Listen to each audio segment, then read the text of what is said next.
Mr. Tompkins, will you please get back into your seat? Did you not hear me? Get back in your seat. You are perfectly safe. Safe? You call this safe? What is going on here? We are in the midst of a battle between my beloved France and its German invaders. You know it best as World War I. Get us out of here. How about a calm, quiet library? It is a children's library, but it will have to do. I can't make the cacophony of the bomb bursts disappear completely, but I can transform them into the voices of children. Not much of a difference usually. Thankfully, the children here seem to be studious, quiet ones. Well, thank you for whisking us away from that dreadful war, madame, but how are we there in the first place? Oh, we are still there, monsieur. It is just that I have created a panic room within your unconscious mind where you can safely withdraw and be more apt to learn something. Well, this is much better, thank you. But you still haven't told me who you are. Wait a minute. You're who Professor Igor lectured about earlier today. Exactement, monsieur. Madame Dr. Mary Skłodowska-Curie. I'm very pleased to meet you, madame. Recently, I learned of your adventures from Professor Igor Gamov. Perhaps you know him? In his lecture about you, he told of what a great scientist you are, how you discovered polonium and radium. You were the first person to win 2 Nobel Prizes, the first woman to earn a Nobel Prize, the first woman professor at the Sorbonne University, the first European woman to receive a PhD in physics, and the first director of the Radium Institute. It is such a great honor to meet such an esteemed lady of science. And my apologies, madame, for meeting you in my pajamas. I shall rectify the situation straight away. There. I feel much more dignified now. A much more suitable ensemble befitting the historic first meeting of 2 such renowned adventurers as we. Indeed. Monsieur Tompkins, now you look almost presentable. Almost? Wait a second. How do you know my name? And I'd still like to know why we were in the middle of a battle. To answer your first question, monsieur, I happen to have followed your amusing adventures for many years. In the Mr. Tompkins series of books by Professor George Gamov, Professor Igor's father, I suppose that makes him your father too, in a way. And to answer your second question, we were in the middle of a war because just after the Radium Institute opened, Germany invaded France, and all the male personnel joined the military to defend our country. The institute was abandoned. Wanting to help the war effort, I designed a way to use X-rays to diagnose the location of shrapnel and bullets in the wounded soldiers. With X-ray machines, surgeons were able to save many soldiers who would otherwise have lost life or limb. To aid our cause, wealthy Parisians donated trucks like the one we were in. I had them converted into mobile transports for our X-ray machines. My daughter Irene was one of the X-ray technicians and drove one of these vehicles. Under my guidance, the Red Cross took over 1 million X-rays during the war. So you and your crew were the forerunners of the MASH units used in the Korean War by the American military. Those battle surgeons later depicted on the TV show. Oui, monsieur. Unfortunately, however, you and your fellow Americans at times depict war as entertainment instead of the true tragedy it is.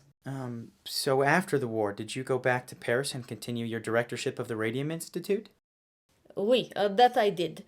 But since I had donated most of my money to France during the war, I had little left to buy radium for my research. It was very expensive, you see.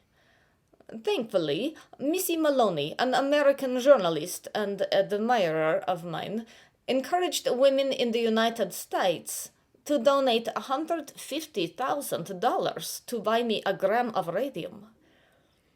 In 1921, I, along with my daughters Irene and Eve, traveled to America to pick up this gram of radium, which was presented to us by no less than the President of the United States himself, Monsieur Warren G. Harding. In 1923, I wrote a biography of Pierre, and here you see the inscription I wrote for Missy's copy. So without Missy and the women of America, you couldn't have carried on your research at the Institute, huh? That's right, because even though the Institute had a gram of radium, other researchers constantly wanted access to it. Now I had a gram of radium for my own research. I wished Pierre had been there to work with me, but at least I had Irene. In 1925, she became a doctor of science after writing a thesis on the alpha rays of polonium. The next year, she married an assistant of mine, Friedrich Julot. And in another example of my family's balking at the status quo, they each changed their last names to Julot Curie. They were quite a team. They built on the experiments of Crocroft, Welton, and Rutherford, who first showed that if one hits an atomic nucleus with an accelerated proton, one can create a new element. In 1934, Irene and Friedrich extended these early experiments by bombarding a mass 10 boron nucleus with a mass 4 helium nucleus, also known as an alpha particle. In this way, they made nitrogen-13, the first radioisotope, or radioactive isotope. The nitrogen-13 was accompanied by one lonely neutron with nowhere to go. Isotope, what's that? An isotope is a variant of a chemical element that has a different atomic mass than its cousins. For example, boron 10 and boron 11 are two different isotopes of the same element, boron. They each have the same number of protons, 5. But boron 10 has 5 neutrons and boron 11 has 6 neutrons. This isotope number is also called the mass number. Nitrogen-13, however, has a very short half-life, which is the time it takes for 1/2 of the radioactive material to disintegrate. Nitrogen-13's half-life is less than 10 minutes, and when the nitrogen-13 atom decayed, Irene and Frederick got a carbon-13 atom, which is a stable, naturally occurring isotope constituting approximately 1.1% of all carbon on Earth. Irene and Frederick soon repeated the process with aluminium and magnesium and got radioisotopes of phosphorus from the aluminium and silicon from the magnesium. Consequently, they radically transformed the periodic table of chemical elements, which soon grew to include more than 400 radioisotopes. For their discoveries, they received a Nobel Prize in Chemistry in 1935, and Irene eventually became the third director of the Radium Institute in 1946. These custom radioactive elements have been used for a great variety of products, both industrial and medical. For example, some of the artificially radioactive elements created are even used in common modern-day smoke detectors. These ionization smoke detectors contain 0.9 microcuries of the radioactive element americium-241 and... Wait a second. A microcurie? A small U? No, you foolish man. You are funny when I read your adventures, but in person you can be most annoying. A Curie is a unit of measure used for calculating the radioactivity of a nuclear substance. For example, 1 gram of radium undergoes 37 billion nuclear transformations every second. That's 37 billion atoms decay and emit 1 particle of radiation each and every second. 1 gram of radium generates 1 Curie of activity, with 1 microcurie being equivalent to 1 millionth of 1 Curie. And I have to say, after explaining all this to you, that the Curie as a unit of radioactive measurement has been replaced by the becquerel. A becquerel is 1 disintegration per second. Understood? Good.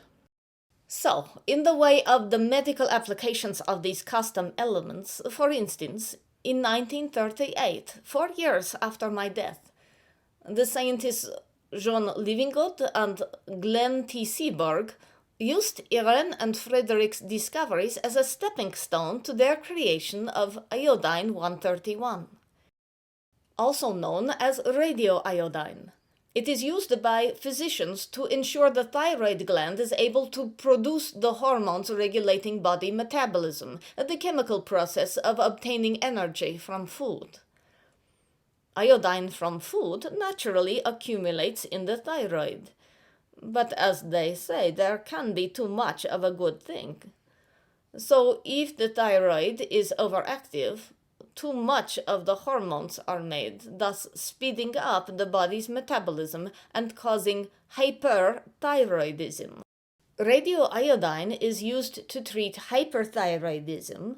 It is also used to treat thyroid cancer because it discriminatingly damages cancer cells, which grow only in the thyroid, without adversely dosing the rest of the body with radiation. Iodine-131 can be used to treat cancer, or it also can create cancer, as in the case of exposure to nuclear fallout, for it is a common product resulting from the detonation of nuclear weapons, contaminating vegetables and livestock as it settles.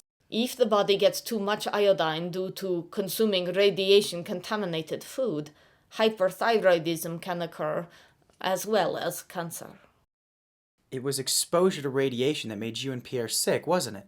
And Irene as well. She and I both died as a result of our lifetimes of exposure. Today there is no doubt in my mind that we were indeed suffering from radiation sickness. Even in 1920, 14 years before my death, I had an inkling that perhaps radium was the culprit, when I experienced eyesight trouble and an incessant humming in my ears. I must admit that my pride prevented me from fully accepting this, and I pretended that nothing was wrong, confiding only to my sister that anything was the matter. I had no idea back in 1903, when Monsieur Henri Becquerel, Pierre, and I were awarded the Nobel Prize. Pierre and I were too sick to travel to Stockholm to claim it, and had to wait 2 more years to do so. But again, at the same time, Pierre and I were both aware of the power of radioactivity to heal, and it was ironically due to Pierre's experiments on himself. For 10 hours, he strapped a sample of radium salt to his forearm, then noted the resulting burns, scabs, and dead tissue. As the radiation killed tissue, he wondered if it would kill tumors. Working with some Parisian medical doctors, he found that radium, when placed close to the growing tumor, killed the growing cancer cells. So it was his pioneer spirit which led to the later breakthroughs by researchers in nuclear medicine. As a result of Pierre's findings, however, a radium craze overtook the world. Radium became the universal panacea for all problems. A multitude of products flooded the market. I, of course, had nothing to do with any of them. The products that had radium were no doubt dangerous, but most of them did not have anything slightly radioactive in them at all. Radium simply became an adjective used to show what high quality an item was, much like the gold standard or platinum edition is today. Unfortunately, no one realized exactly how dangerous radium was, and many people began to get sick from radiation poisoning.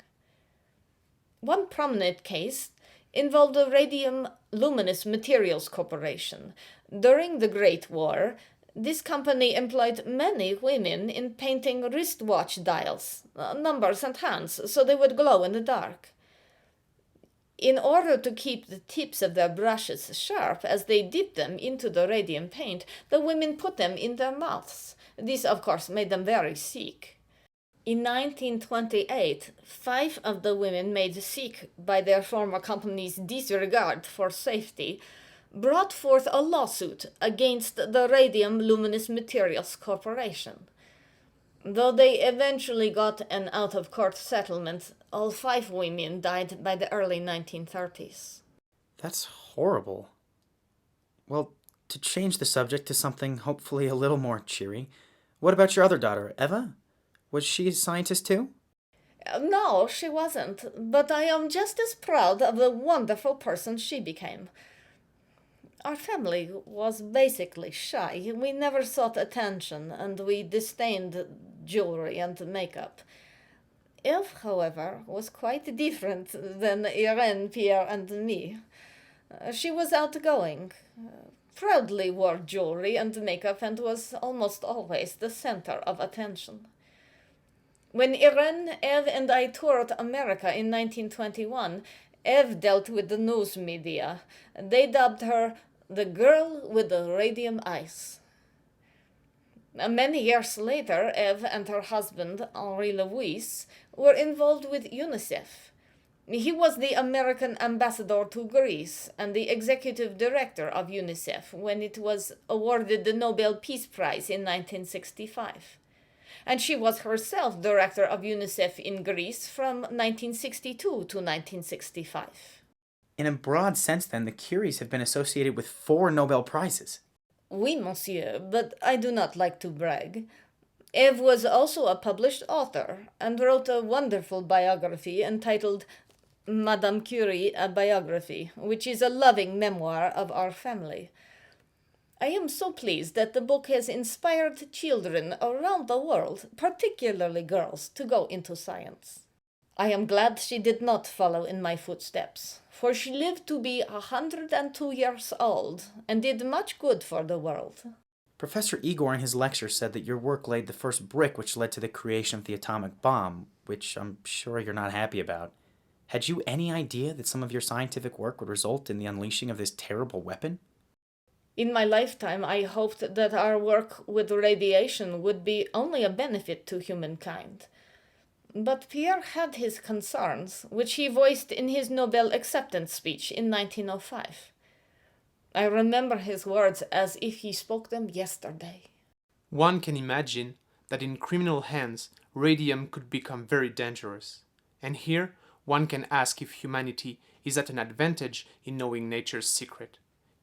If it is mature enough to make use of them, or if this knowledge might not be harmful to it. The example of the discoveries of Nobel is a case in point. Powerful explosives have allowed men to do admirable work. They are also a terrible means of destruction in the hand of criminals who lead people into war. I'm among those who think, with Nobel, that humanity will derive more good than bad from new discovery.